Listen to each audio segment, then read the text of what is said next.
Here's the next step.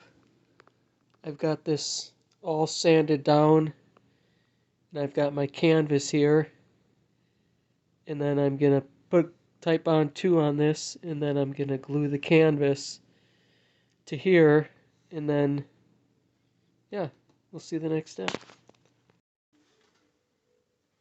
So I've got the canvas all glued on, and I've got all the paint and primer on. As you can see, it doesn't look too bad. It's going to be sitting on top of a 7-foot camper, so I mean, there's not going to be, how much can you see? I mean, so before I actually canvas it, I actually test fit the hinge on there, and I actually made 2 screw holes, and I actually kept a screw in there, so once I put the canvas on, I put the screws in there, so I had the template or the guide, because I knew where to put this before I did all this, so I wanted to make sure this was in the right spot.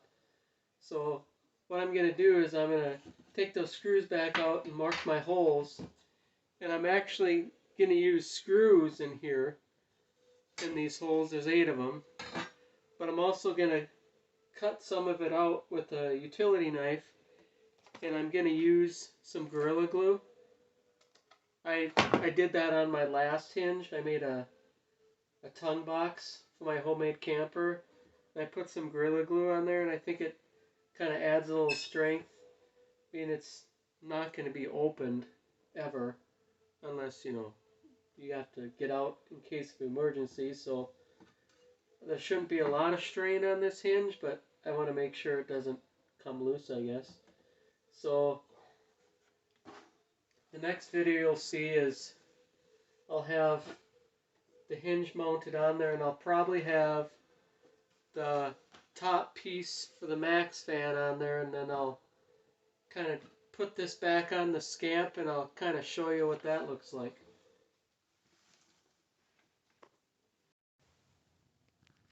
Here I got the top back on. This isn't glued down yet.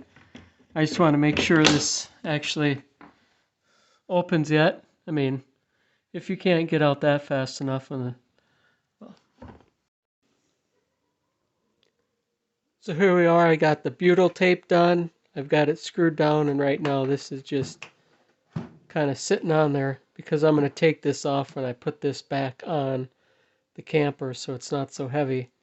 Just remember, no one ever sits awake at night when you're camping wondering, did I put enough butyl tape on? I like to make sure mine is oozing out the side, and I might not even trim this off. I'll probably just put the die-core self-leveling right over this. It's on, and it works actually. Escape hatch yet? Huh? One last thing, I gotta get a seal here. I think I'm gonna get like an automotive seal, that, you know, that black stuff for doors to fit around here, and I think that'll seal that pretty good and keep all the moisture up. And then I think I'm gonna use the original spring hatch that was on the factory lid thing to keep it down. I mean, it's a lot heavier than it was. I mean, it's probably 15 pounds heavier.